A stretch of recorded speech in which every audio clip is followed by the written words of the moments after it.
இன்னைக்கு திராவிட முன்னேற்ற கழக ஆட்சியில இந்த பவானி சட்டமன்ற தொகுதிக்கு என்ன திட்டத்தை கொண்டு வந்தாங்க? எந்த திட்டத்தையும் கொண்டு வரல. கொண்டு வந்தாங்களா? இன்னைக்கு விவசாயிகள் அதிமுக ஆட்சியில இங்க பெரும்பாலான விவசாயிகள் தான் இருக்கிறீங்க. விவசாய தொழிலாளி இருக்கிறாங்க. இரண்டு கண்களாக அதிமுக ஆட்சியில பார்க்கப்பட்டது. விவசாயி செழித்து வளர வேண்டும். விவசாயத்தை நம்பித்தான் 65% மக்கள் வாழ்ந்து கொண்டிருக்கிறாங்க.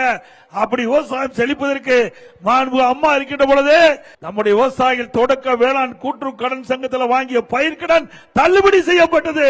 கொரோனா காலம் விவசாயிகள் பாதிக்கப்பட்டாங்க. விவசாய சங்க பிரதிகள் என்னை சந்தித்து கோரிக்கை வச்சாங்க. விவசாயிகள் வாங்கிய பயிர்க்கடன் தள்ளுபடி செய்ய வேண்டும் என்று கோரிக்கை ஏற்று 2021 ஆண்டு 12,200 கோடி தொடக்க வேளாண் கூட்டுறவு கடன் சங்கத்தில் வாங்கிய பயிர்க்கடன் தள்ளுபடி செஞ்சோம். விவசாயிகளுக்கு 24 மணி நேரம் பம்பு செட்டைங்க மும்முனை மின்சாரம் கொடுத்தோம். இன்றைக்கு ஏரி குளம் குட்டை எல்லாம் தூர் வாருவதற்கு குடிமராமத்து திட்டத்தை கொண்டு வந்து விவசாயிகள் விலை இல்லாம மண்ணல் அள்ளுனாங்க.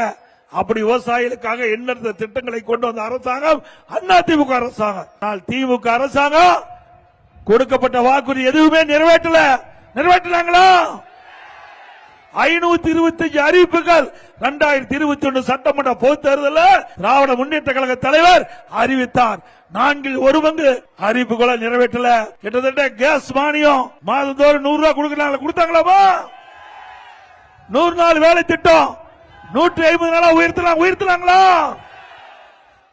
ஆனா அதிமுக பிரதான எதிர்க்கட்சியா இருந்தாலும் ஆளுங்கட்சியா இல்லாவிட்டாலும் மக்களுக்கு செய்ய வேண்டிய கடமையை செய்கின்ற விதமாக மத்திய அரசு போராடி 100 நாள் வேலை திட்டத்தை 125 நாள உயர்த்தி கொடுத்தோம்.